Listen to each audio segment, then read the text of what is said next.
Good morning. Switch statement तक आपका हो गया था, ये आपने रीड किया होगा, मैंने यहाँ आपको बता दिया था। अब इसके बाद अपने आता है द ऑपरेटर। ऑपरेटर में कुछ नहीं है, which we can use to replace if else statement. It has the following expression.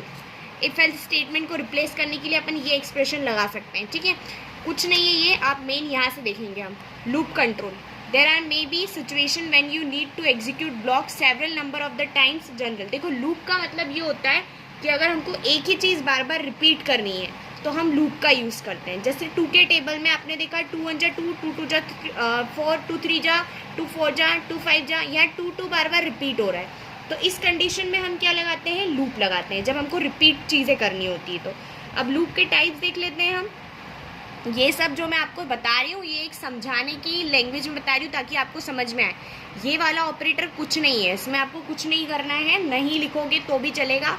Switch statement के बाद आप डायरेक्ट लूप कंट्रोल से स्टार्ट कर सकते हो, पर आपको डेफिनेशन बुक की लिखनी है ना। ये मैंने आपको जस्ट रिपीट करने वाली सिचुएशन आपको समझ में आया ऐसा बताया है। लूप के टाइप्स होते हैं वाइल, फॉर और डू वाइल।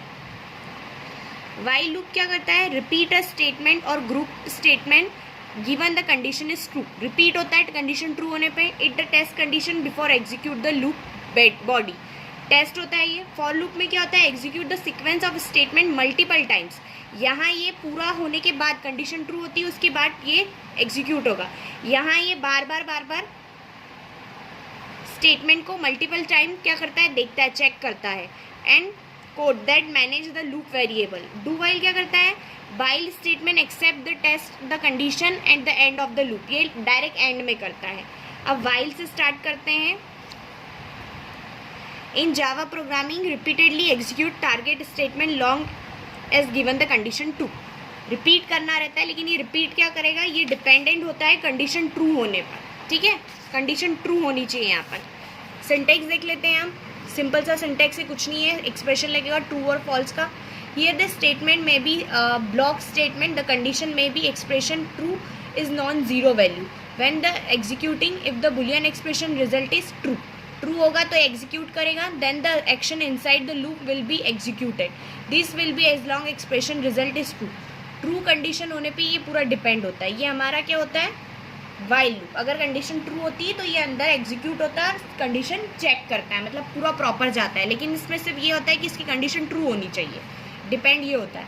फॉर लूप देखेंगे, repeated control instruction allow you to efficiently write a loop that you need to be execute specific number of time. जितनी बार भी आपको एग्जीक्यूट करना है उतनी बार इसको एग्जीक्यूट कर सकते हो। इसको इसमें और इसमें यही डिफरेंस है, वाइल में आप बार बार इसको मल्टीपल टाइम्स एग्जीक्यूट नहीं कर सकते हो, ये डिपेंड होता है कंडीशन ट्रू होने का बस। और इसमें फॉर लूप में आप मल्टीपल टाइम इसको एग्जीक्यूट कर सकते हो, ठीक है। इसमें कंडीशन का कोई बेस नहीं होता है। The initialization step execute first and only one. First step सिर्फ एक बार ही होती है। These step allow you to declare and the initialize any loop control variable. These steps ये आप रीड करोगे। इसमें अगर आपको कोई प्रॉब्लम आ रही है तो अब जो हमारी नेक्स्ट ऑनलाइन गूगल मीट रहेगी उसमें आप मुझसे पूछ सकते हो, पहले आप खुद रीड करने की कोशिश करोगे। वाइल और फॉर लूप में मैं आपको डिफरेंस बता चुकी हूँ। यहाँ हम मल्टीपल टाइम्स कर सकते हैं, पर यहाँ वाइल में मल्टीपल टाइम नहीं होता है। ये तब होता, इसको सिर्फ आप वन टाइम ही कर सकते हो, और जो बेस्ड होता है कंडीशन ट्रू होने पर, ठीक है। इसमें कोई कंडीशन का प्रॉब्लम नहीं होता है, इसको आप मल्टीपल टाइम एग्जीक्यूट कर सकते हो। इन दोनों में यही डिफरेंस है।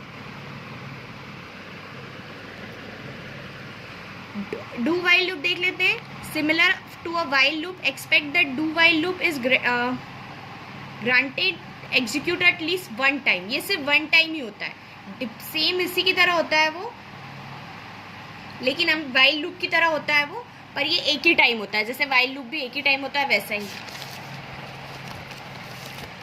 सिंटेक्स ही देख लिया हमने। यहाँ वाइल लगेगा, एक्सप्रेशन लगेगा ट्रू और false. The boolean expression appear at the end of loop so that the statement of loop execute once before the boolean tested.